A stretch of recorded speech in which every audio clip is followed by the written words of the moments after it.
Welcome back to Aaron's Football Saturdays in the South. Ace Atkins, what a name for a football player, particularly one following in his father's footsteps to play football at Auburn. But unlike his father, he was not seeking success, fame, and fortune in the NFL. No, this ace was following a different script. Our Jen Hildreth has more. College football has all the elements of a great story. Interesting characters, defining moments, unexpected twists, and you couldn't ask for a better setting. Of course, within each game and on each team are hundreds more stories. For some, football is the story. But for others, like former Auburn defender Ace Atkins, football is just a small part of a very storied life.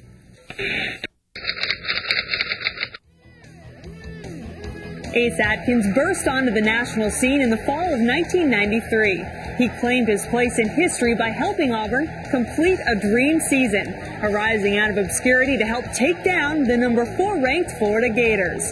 We were both undefeated, University of Florida, 7-0. We were 7-0, and Danny Werfel was a quarterback then. And it was one of those times that, as a defensive end, that you just basically had the license. It's like James Bond, license to kill. You have the license to sack, which is you don't have to worry about anything else other than just go get the quarterback. And it was tremendous fun. It was tremendous fun. And after that, I really didn't play again. That was it. Ace had a career-high 3 sacks in the upset of Florida, and that was it, at least for football. But that performance holds a special place in Ace's heart, partly because it helped him, for one game, break out from a great shadow.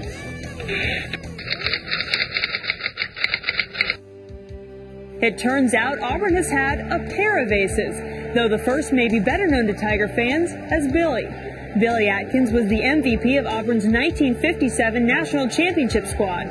He also went on to play 7 seasons in the NFL. His success on the Plains, though, cast quite a shadow over his son with the same name. My father's shadow was loomed very, very large at Auburn, and it still does.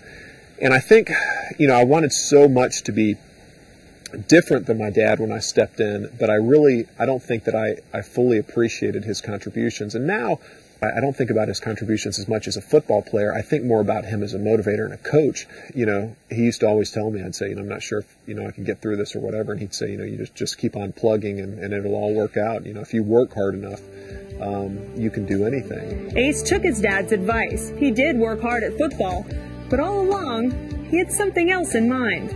I enjoyed playing football, but I knew when it was over, it's over. I mean, you have your memories and you've got the experience, but after that, you got to find a trade.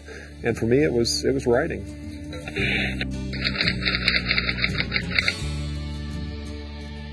I mean, when you're the son of a football coach, there's not a lot of places where you can go where football's not around you. I mean, we played football all the time. We talked about football. We watched football. So really an escape for me wasn't through athletics like it is for most kids. It was being able to read books, was able to go to movies. And, books for me, that changed my life. I just fell in love with the words, and I fell in love with the craft of writing, and I fell in love with, people being able to tell stories and to draw you in and let you be a part of it, and I just absolutely loved it. Upon graduation from Auburn, Ace turned that passion into a profession. He started out as a crime reporter for the Tampa Tribune, but at the same time was working on his first novel. Crossroad Blues was published in 1998 when Ace was just 28 years old, and since that time he's followed up with 3 more books: Leaving Trunk Blues, Dark End of the Street, and Dirty South. That's the 4th and final book out of the Nick Travers stories. Yeah, I started writing Nick. Actually, I started writing Nick when I was in high school, and I came up with this character named Nick Travers, and I used to write him in, little notebooks and spiral notebooks when I was in college, and I used to carry him around in my backpack, and I'd write different adventures when he was in New Orleans or he's in the Mississippi Delta, and I never thought that I'd be living on an old 100-year-old farm out in Mississippi, and I'd be right in the middle of blues country, and I'd be, around catfish and barbecue culture and right in the middle of Faulkner country and all that. But I think that in a lot of ways that character has led me here, or definitely Nick Travers has brought me to Mississippi.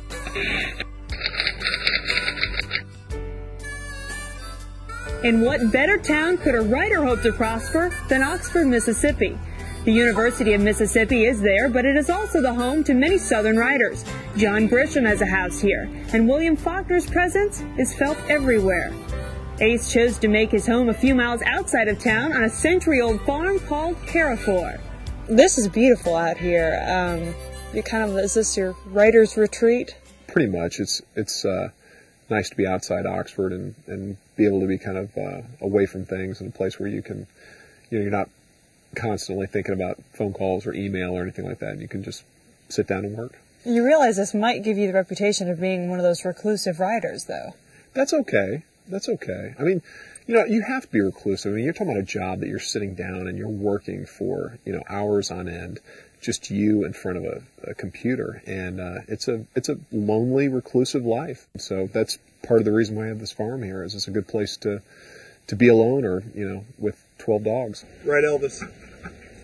If you look at him real closely, you can see he looks a lot like Elvis Presley. You are a big Elvis fan. You will admit that. We saw Absolutely. the Velvet Elvises in the house. I have a collection of Velvet Elvises. Actually, the first Velvet Elvis that I got was hanging in the South Tampa Bureau of the Tampa Tribune. And when I left the Bureau, they gave it to me. So along with being a dog man, a writer, and a rare art collector, Ace also spends time at Ole Miss as a visiting professor of journalism. It's definitely a good topic. I think that you got some good color details in there, and it seems like you definitely allowed them to open up and kind of be themselves, which is kind of the main point of the story. All right, who's next?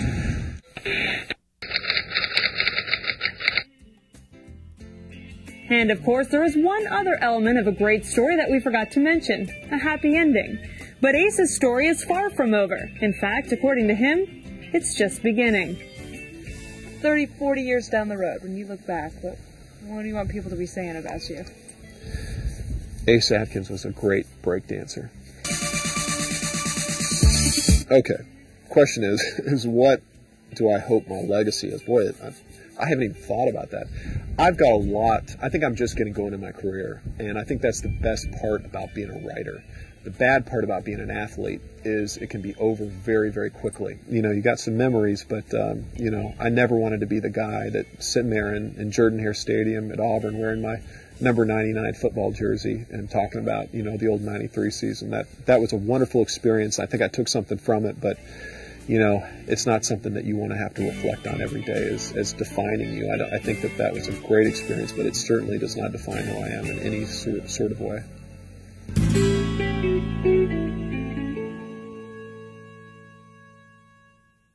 All right, Jen, thank you. And we need to update you on a few of the latest chapters in Ace's life. First, a new book is set for release in about another year about an unsolved murder case in Tampa, Florida. His father was just inducted into the State of Alabama Hall of Fame. And notably, Ace is married. And we wish he and his lovely bride, Angela, a book full of happy chapters.